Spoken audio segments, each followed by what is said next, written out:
વરસાદનું સંકટ ઘેરાયું છે। 1 વાગ્યા સુધીમાં 7 જિલ્લામાં ભારે વરસાદને લઈને આગાહી કરવામાં આવી છે। 7 જિલ્લામાં ભારે વરસાદ વરસી શકે છે। જૂનાગઢ, ગીર સોમનાથ, સુરત, તાપી, ડાંગ તેમજ નવસારી અને વલસાડમાં આગાહી કરવામાં આવી છે। તો 7 એવા વિસ્તાર કે જ્યાં આગળ ભારે વરસાદની આગાહી કરવામાં આવી છે, જેમાં જૂનાગઢ, ગીર સોમનાથ, सूरत और तापी में भारे वरसाद ने लईने आगाही करवामां आवी छे। तो डांग में पण भारे वरसाद ने लईने आगाही करवामां आवी छे। तो राज्य में वरसाद ने लईने आगाही करवामां आवी छे। तेमां 1 वाग्या सुधी 7 एवा जिल्ला के ज्यां भारे वरसाद वरसी शके छे।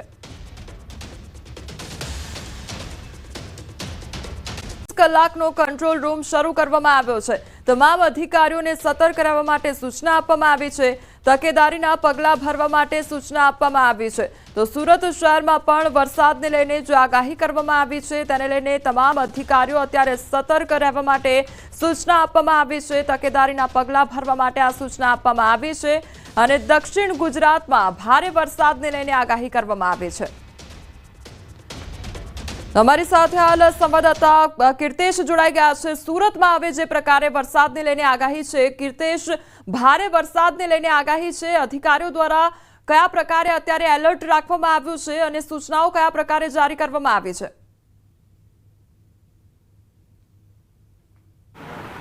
हाँ बिल्कुल, जो प्रकार हवामान विभाग की आगाही में आगामी 4 दिवस में गुजरात में वरसाद पड़वानो छे अने तेनी पाछळ ज शक्ति नामनुं वावाजोडुं ज्यारे सक्रिय थयुं छे तेने लईने सूरत कलेक्टर तंत्र द्वारा डिजास्टर मैनेजमेंटनी जो ऑफिस छे तेने एलर्ट करवामां आवी छे। दृश्य सीधा जोई शकाय छे। तमाम अधिकारीओ छे ते अधिकारीओ द्वारा जे वातावरण छे तेना पर खास नजर राखवामां आवी रही छे। तमाम नानामां नानी विगतो एकत्र करवामां आवी छे। दर कलाके आवती जे आगाही छे आगाहीने हिसाबे तमाम वस्तुने एक रिपोर्ट तैयार करी कलेक्टरने आपवामां આવતો હોય છે। આપણી સાથે અહીંયા અધિકારી છે, આપણે સીધા પહેલા અધિકારી સાથે વાત કરવાનો પ્રયાસ કરીશું। સાહેબ, આપનું નામ અને હોદ્દો? ભરત અમલા, નાયબ મામલતદાર। સાહેબ, કયા પ્રકારનો કંટ્રોલ રૂમ એક્ટિવ કરવામાં આવ્યો છે? શું ખાસ તકેદારી રાખવામાં આવી રહી છે? તો 24/7 આ કંટ્રોલ રૂમ ચાલુ છે અને આમાં જે કંઈ પણ ઉપરથી આગાહી આવે છે અમે નીચે તાત્કાલિક અમે સર્ક્યુલેટ કરતા હોઈએ છીએ। ખાસ કરીને વાવાઝોડાની આગાહી છે તો તેને લઈને દરિયા કિનારો સુરતમાં છે, તો કયા પ્રકારનું એલર્ટ? દરિયા કિનારામાં જે માછીમારો છે એમને લગતી કંઈ પણ આગાહી આવે તો એ ગામના તલાટીઓ, સરપંચશ્રીને અમે સર્ક્યુલેટ કરતા હોઈએ છીએ અને જાણ કરતા હોઈએ છીએ। બિલકુલ, આ કંટ્રોલ રૂમ છે, ખાસ કરીને દ્રશ્ય સીધા જોઈ શકાય છે કે તમામ વસ્તુ પર અપડેટ કરવામાં આવી રહી છે અને જે દરિયા કિનારો છે કે માછીમારો દરિયામાં ના જાય અને એ કાંઠા વિસ્તારના જે ઘરો છે, ખાસ કરીને લોકો જ્યાં રહે છે તેના સરપંચ હોય, તલાટી હોય, મામલતદાર હોય, તમામ લોકો સાથે સતત સંપર્ક રાખવામાં આવી રહ્યો છે અને વરસાદ જે રીતે પડી રહ્યો છે, ખાસ કરીને આગાહી છે તેને લઈને કયા જિલ્લામાં કે કયા વિસ્તારમાં જે વરસાદ છે, કારણ કે દક્ષિણ ગુજરાતમાં જે પ્રકારે આગાહી છે, સુરત હોય, નવસારી હોય, વલસાડ હોય, ડાંગ હોય, તાપી જિલ્લો, તમામ જિલ્લાઓને એલર્ટ મોડ પર રાખવામાં આવે છે। તમામ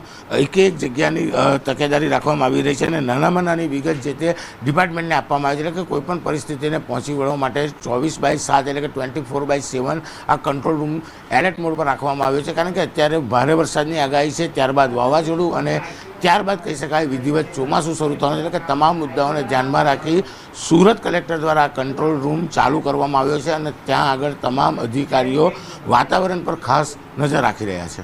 कीर्तेश, सूरतમાં વરસાદને લઈને આગાહી છે ત્યારે કોઈપણ પ્રકારની અત્યારે હલચલ જોવા મળી રહી છે। અત્યારે કયા પ્રકારનું વાતાવરણ સુરતમાં જોવા મળી રહ્યું છે?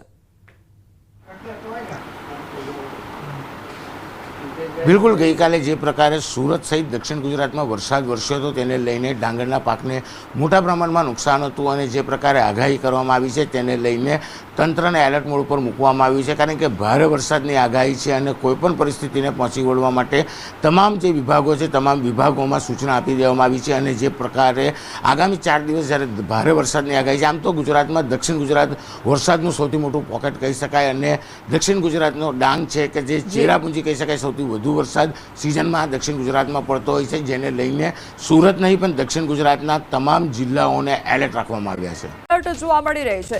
સ્ટેટ ઇમરજન્સી કંટ્રોલ રૂમ 24 કલાક કાર્યરત રાખવામાં આવ્યો છે। તો સીએમ ભૂપેન્દ્ર પટેલ દ્વારા સૂચનાઓ આપવામાં આવી છે। સુરત, તાપી, વલસાડમાં ભારે વરસાદની આગાહી કરવામાં આવી છે। અમરેલી, ભાવનગરમાં પણ ભારે વરસાદની આગાહી કરવામાં આવી છે। આગાહીને ધ્યાનમાં લઈને વહીવટી તંત્ર હવે એલર્ટ મોડ પર છે। કાંઠાના જિલ્લાઓને એલર્ટ રહેવા માટે આદેશ આપવામાં આવ્યા છે। તો જે પ્રમાણે વરસાદને લઈને જે સિસ્ટમ સક્રિય થઈ છે અને જે લો પ્રેશર સક્રિય થયું છે તેને લઈને આજે સતર્કતા છે તે રાખવામાં આવી રહી છે. તો સ્ટેટ ઇમરજન્સી કંટ્રોલ રૂમ 24 કલાક સુધી કાર્યરત રાખવામાં આવ્યો છે. તો અમારી સાથે હાલ સંવાદદાતા વિભુ જોડાઈ ગયા છે. વિભુ, જે પ્રમાણે હવે હવામાન વિભાગ દ્વારા વરસાદને લઈને આગાહી કરવામાં આવી છે, બીજી તરફ વાવાઝોડાના એંધાણ, કયા પ્રકારે અત્યારે તંત્ર એલર્ટ મોડ પર રાખવામાં આવ્યું છે? કોમલ, અત્યારે જે લો પ્રેશરની સિસ્ટમ છે તે ગોવા અને કર્ણાટકના દરિયા નજીકમાં આ સિસ્ટમ સક્રિય થઈ છે અને એ સિસ્ટમની જે મુવમેન્ટ છે તે ઉત્તર તરફની હશે. એટલે કે લો પ્રેશર અને ત્યારબાદ વેલમાર્ક લો પ્રેશર અને ડિપ્રેશન સુધી જવાની હવામાન વિભાગનું અનુમાન છે. અને ગુજરાતથી પણ નજીક હોવાના કારણે ગુજરાતના જે દક્ષિણ ગુજરાત અને સૌરાષ્ટ્રના વિસ્તારો છે કે જ્યાં ભારે પવન અને ભારે વરસાદની આગાહી કરવામાં આવી છે. હવામાન વિભાગ દ્વારા પણ જે 23 થી 25 છે ભારેથી અતિ ભારે વરસાદની આગાહી કરવામાં આવી છે. સાથે થંડરસ્ટોર્મ એક્ટિવિટીઝ થઈ રહી છે, એટલે કે પવનની ગતિ પણ તેજ થશે, એટલે કે યલો એલર્ટ આપવામાં આવ્યું છે. અને તેના કારણે તંત્ર છે તે પણ સતર્ક થયું છે, સજ્જ બની ગયું છે. કારણ કે જ્યારે પણ સિસ્ટમ અરબી સમુદ્રમાં બનતી હોય છે તેની ઇફેક્ટ છે તે ગુજરાતના દરિયાકાંઠાના વિસ્તારોમાં થતી હોય છે. ત્યારે મુખ્યમંત્રીએ પણ જે તમામ જિલ્લાઓ છે કે જ્યાં યલો એલર્ટ આપવામાં આવ્યું છે ત્યાંના વહીવટી તંત્રને પણ કંટ્રોલ રૂમ શરૂ કરી દેવા અને 24 કલાક કાર્યરત રાખવા માટે સૂચનાઓ આપવામાં આવી છે. અને એ કંટ્રોલ રૂમ છે સીધો જ ગાંધીનગરના જે ઇમરજન્સી ઓપરેશન કંટ્રોલ રૂમ છે ત્યાં સંપર્કમાં રહેશે. કારણ કે જ્યારે પણ ભારે પવન આવતો હોય છે ત્યારે વૃક્ષો ધરાશાયી થઈ જતા હોય છે, વીજ પોલો ધરાશાયી થઈ જતા હોય છે. તેવા સંજોગોમાં લોકોને કોઈ મુશ્કેલી ન પડે તે માટે તંત્ર સજાગ બનતું હોય છે. જો કે હવામાન નિષ્ણાંતો અને હવામાન વિભાગ દ્વારા સતત આ જે સિસ્ટમ બની છે તેના ઉપર નજર રાખવામાં આવી રહી છે કે low pressure, well-marked low pressure, depression, deep depression અને ત્યારબાદ વાવાઝોડું બને છે કે નહીં. કારણ કે જો ભેજનું પ્રમાણ અનુકૂળ રહે તો વાવાઝોડું બનતું હોય છે. એટલે કે અત્યારે તંત્ર છે તે એલર્ટ મોડ ઉપર જોવા મળી રહ્યું છે.